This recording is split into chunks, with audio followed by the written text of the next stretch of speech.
नमस्कार। बिहार की राजनीति अगर आपको समझनी है तो समझना होगा इन चार चेहरों की कहानी। बिहार की राजनीति में ये चार चेहरे बेहद अहम माने जाते हैं। क्यों माने जाते हैं, किस लिए माने जाते हैं, सब पर चर्चा करेंगे। लेकिन सबसे पहले समझने की कोशिश कीजिए कि अगर आज मैं आपके सामने इन चार लोगों की तस्वीर लेकर खड़ी हूं तो क्यों खड़ी हूं। सबसे पहले देखिए, एक एक करके सब पर चर्चा करते हैं।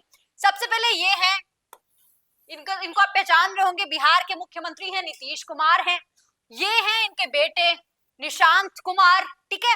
ये लालू प्रसाद यादव है और ये हैं इनके बेटे तेजस्वी यादव, ठीक है। इन चार लोगों पर चर्चा करना बेहद अहम हो जाता है क्योंकि फिलहाल चर्चाएं चल रही हैं, जो अटकलें चल रही हैं वो कुछ और बता रही है, वो कई और दास्ता बता रही है। फिलहाल बिहार में एनडीए की सरकार है, जैसा कि आपको पता है। नीतीश कुमार बीजेपी के साथ मुख्यमंत्री हैं, लेकिन इससे पहले वो आरजेडी के साथ भी रह चुके हैं गठबंधन में, लेकिन फिलहाल बीजेपी के साथ है। और कुछ दिन पहले ही जब 7 मंत्रियों ने शपथ ली थी, मतलब नीतीश की कैबिनेट का विस्तार हुआ था, उससे भी क्या रिलेशन है वो भी समझने की कोशिश करेंगे। लेकिन सबसे पहले जो चार चेहरों के साथ मैं बातचीत करना चाहती हूँ, इन पर चर्चा करते हैं। नीतीश कुमार जो है, इनको अभी फिलहाल समझ नहीं आ रहा है कि आखिर ये करे तो करे क्या, जाए तो जाए कहाँ, या बीजेपी में जाए या आरजेडी के साथ जाए। लेकिन माना यही जा रहा है कि फिलहाल इनको जो है, इनके साथ इतनी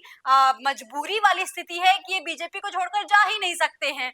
बहुत सारी खबरें मैं सुन रही थी, देख रही थी, तो लोग बता रहे थे कि यार बीजेपी के साथ ये बहुत अच्छे से झुक गए हैं। मतलब जो नीतीश कुमार अपनी शर्तों को मनवाने के लिए जाने जाते थे, सीटों पर बात करने के लिए जाने जाते थे, टेबल पर सामने कहते थे कि भाई मुझे इतनी सीटें चाहिए, वही नीतीश कुमार जब 7 मंत्री शपथ लेते हैं, बीजेपी के पार्टी से आते हैं, जो उनके बोलने पर भी कुछ नहीं बोले। और जैसे ही उन 7 मंत्रियों ने शपथ ली, वैसे ही अटकलें लगाई जाने लगी कि अब नीतीश कुमार बीजेपी से गुस्सा हो गए हैं, शायद हो सकता है आरजेडी के साथ जाएं।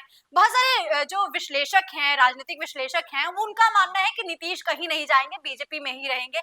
लेकिन क्या आगामी चुनाव, क्योंकि 7 महीने और हैं बिहार में चुनाव को, और उन 7 महीने में बहुत कुछ होने वाला है, बहुत कुछ देखने वाला है। हालांकि किस तरीके से बीजेपी और नीतीश कुमार के गठबंधन से फायदा होगा, नहीं होगा, वो भी समझने की कोशिश करेंगे। लेकिन सवाल ये है कि क्या ये बीजेपी या आरजेडी किसके साथ जाएंगे फिलहाल, क्योंकि अभी कुछ दिन पहले जब पूछा गया इनके बेटे निशांत जी से, इनसे, ये निशांत जी को पहचान रहे होंगे, पहले ये बड़े आध्यात्मिक आदमी थे। कहते थे भाई मेरा राजनीति से कोई लेना देना नहीं है, मैं जहां हूं वहां ठीक हूं, पिताजी को राजनीति करने दीजिए, मेरा कोई लेना देना नहीं है। लेकिन फिलहाल मीडिया में बड़े बने हुए हैं, लगातार सुर्खियों में छाए हुए हैं। कभी मीडिया वाले खुद ही सुर्खियां बना लेते हैं, कभी खुद बयान दे देते हैं, सुर्खियों को बटोर लेते हैं। लेकिन चुनाव के थोड़े दिन पहले ही, मतलब 7 महीने पहले ही, 8 महीने पहले ही, आखिर आप एकदम से एक्टिव क्यों हो गए। बहुत सारे लोगों ने बोला कि हो सकता है कि ये आगे आए और अब जदयू की जो है वो कमान संभाले, क्योंकि पिताजी की तबीयत खराब है, नीतीश कुमार की तबीयत खराब है। बहुत सारे लोगों ने तो ये भी आरोप लगा दिया कि हो सकता है कि नीतीश कुमार अगले मुख्यमंत्री ना हो। अब जब निशांत कुमार से पूछा गया कि भाई अगला मुख्यमंत्री कौन हो सकता है, नीतीश कुमार हो सकते हैं या नहीं, क्योंकि उनकी तबीयत खराब है, प्रशांत किशोर ये आरोप लगाते हैं कि उनकी तबीयत काफी ज्यादा खराब है, वो इस स्थिति में नहीं है कि आगामी 5 साल के लिए बिहार के मुख्यमंत्री रहें। तो ऐसे में निशांत कुमार का कहना है कि नहीं, अगले 5 साल के लिए तो हमारे पिता ही मुख्यमंत्री हैं, उसके बाद का गठबंधन देखेगी, बीजेपी सरकार देखेगी, बीजेपी देखेगी। इन्होंने तो बोल दिया कि अब रहेंगे। लेकिन फिर जब इनसे पूछा गया कि भाई लालू प्रसाद यादव के लिए क्या कहना चाहेंगे आप, तो क्या कहना था इनका, क्या क्या कहना था इनका, इनका कहना था कि लालू प्रसाद यादव इनके चाचा लगते हैं। अब यहाँ से सारी राजनीति शुरू हो जाती है, क्योंकि ये जो चाचा शब्द का इस्तेमाल तो कर दिया इन्होंने, लेकिन यहाँ से, क्योंकि राजनीति में ना हर एक चीज के पीछे कोई ना कोई वजह जरूर होती है। इससे पहले आपने देखा होगा, जब इनसे पूछा गया था, तेजस्वी यादव से पूछा गया था कि भाई निशांत कुमार राजनीति में आने वाले हैं, इस पर आप क्या कहना चाहेंगे, तो इन्होंने क्या बोला था कि नहीं भाई, निशांत तो हमारे भाई जैसे हैं, ठीक है। इसके साथ ही ऑफर भी दिया था इन्होंने, लालू प्रसाद यादव के लिए भी लोग चर्चा करते हैं कि भाई भाई जैसा मानते हैं, भतीजे जैसा मानते हैं।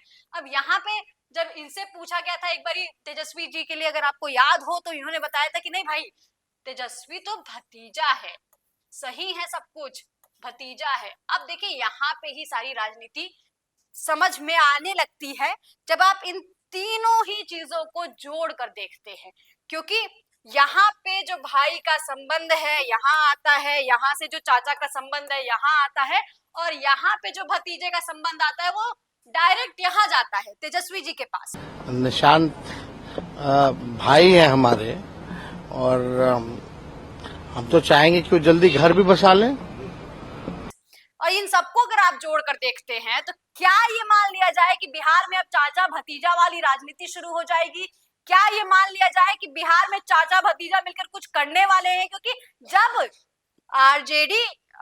आरजेडी के साथ थे, जदयू जब आरजेडी के साथ था, तभी भी देखा गया था कि चाचा भतीजा का जो संबंध था वो काफी मुखरता से सामने आता था, काफी मुखरता से लोगों को दिखता था। मीडिया ने बहुत सारी ऐसी खबरें भी छापी हैं इनके रिश्ते को लेकर।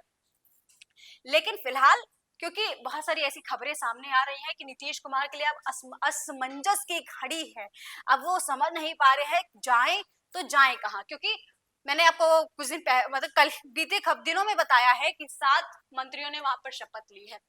बीजेपी का ये आखिरी दाव नहीं कह सकते हैं, लेकिन हाँ एक ऐसा दाव तो है जिससे बिहार की राजनीति में जरूर फर्क पड़ने लगेगा। क्योंकि ये जो आप नाम देख रहे हैं ना, इन नामों के पीछे ऐसे ही इनको उठा के नहीं बना दिया गया है कि भाई आइए आप मंत्री पद ले लीजिए, और वो भी तब जब 8 महीने ही हो बिहार चुनाव को। ये देखिए आप अलग अलग जाति से आते हैं, यहाँ पे मिश्रा हैं, ये कुमार हैं, ये मंडल हैं, मतलब हर एक जाति को क्षेत्र को साधने की कोशिश यहाँ पर बीजेपी ने की है। और अहम बात क्या है? अहम बात यह है कि जब नीतीश कैबिनेट का विस्तार हुआ है, उसमें नीतीश के पार्टी से कोई नेता ही नहीं है, कोई मंत्री ही नहीं है। सारे कहां से आते हैं? ये सारे बीजेपी के आते हैं। मतलब ये पहले नीतीश कुमार होंगे जिन्होंने पार्टी अपने सरकार में अपना विस्तार तो किया, सरकार मंत्रिमंडल का विस्तार तो किया, लेकिन अपनी पार्टी से एक भी नेता को सामने नहीं लेकर आए। इसके बाद इन पर सवाल उठने लगा कि भाई ऐसा किया तो किया क्यों, ऐसा हुआ तो हुआ क्यों? क्योंकि अगर आपको विस्तार करना ही था अपनी कैबिनेट का, तो किसी अपनी पार्टी को भी लेकर आना चाहिए था, किसी एक नेता को। इन 7 नामों में से किसी एक को आप अपने भी पार्टी से ला सकते थे। सातों के सातों बीजेपी से आते हैं। तो क्या ये मान लिया जाए कि बीजेपी के आगे अब नीतीश कुमार मजबूर हो गए हैं? जब इतना बड़ा दाव खेल रही है बीजेपी, इतना बड़ा दाव खेल रही है बीजेपी कि 7 लोगों को मंत्रिमंडल में शामिल करने का काम कर रही है, तभी भी नीतीश कुमार कुछ नहीं बोल पाए। क्योंकि ये सवाल तो जरूर उठाता है। सवाल अब जब जो लोग भी राजनीति समझते होंगे, देखते होंगे, खबरों पे लगातार देख रहे होंगे, वो समझ रहे होंगे कि भाई ये कोई मामूली बात नहीं है कि 7 मंत्रियों ने शपथ ली और उसमें से एक भी इनकी पार्टी का नहीं है, जिसकी सरकार है सब बीजेपी के हैं। अब जब उनसे बातचीत चलती है, बीजेपी के लोग बताते हैं कि भाई जो मंत्रिमंडल का विस्तार हुआ है, इसकी वजह से बिहार में जो वोट बैंक है उसको उस पर सेंधमारी करने की कोशिश की गई है। लेकिन सवाल यह है कि क्या नीतीश कुमार अब फिलहाल मजबूर हैं मोदी जी के हाथों, बीजेपी के हाथों, और अब बीजेपी के आगे उनकी कुछ नहीं चल रही है? क्या ये सवाल उठाता है? सवाल ये भी है कि अगर नीतीश कुमार इतने मजबूर हैं बीजेपी के साथ, तो क्या आगामी चुनाव में वो बीजेपी के साथ ही चुनाव लड़ेंगे? क्योंकि बहुत सारी जब खबरें आती हैं, क्योंकि अब देखिए जैसे जैसे बिहार के जो विधानसभा चुनाव है वो नजदीक आ रहा है, वैसे वैसे पार्टी अपने स्तर पर सर्वे करा रही है, लगातार ग्राउंड में लोगों को भेज रही है, देखने की कोशिश कर रही है कि आखिर क्या कुछ माहौल है। तो उसमें एक आंकड़ा है, हालांकि पार्टी निजी सर्वे कराती है, उसमें ये निकलकर सामने आया है कि अगर नीतीश कुमार बीजेपी के साथ जाते हैं तो ये मात्र 35 से 38 सीटों पर सिमट जाएंगे। समझ रहे हैं आप? और इससे पहले ये आंकड़ा 43 का था। तो ये काफी डाउन होने का काम हो रहा है। और यहीं पे इसके विपरीत अगर बीजेपी नीतीश के साथ लड़ती है तो बीजेपी को फायदा होता नजर आ रहा है। जो अभी फिलहाल 74 सीटों पर है, वो माना जा रहा है कि 90 सीटों तक मतलब के आसपास आ सकती है, ये अंदाजा लगाया जा रहा है।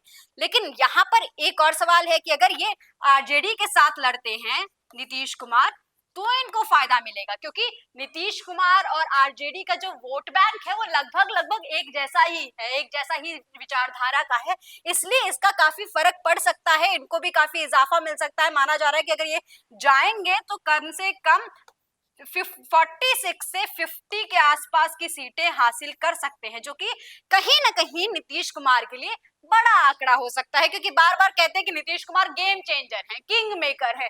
तो भाई जब आपको किंग मेकर बनना है, बिहार की राजनीति में इतना अहम भूमिका आप निभा रहे हैं, तो यहाँ पर नीतीश कुमार का एक एक कदम काफी ज्यादा महत्वपूर्ण हो जाता है।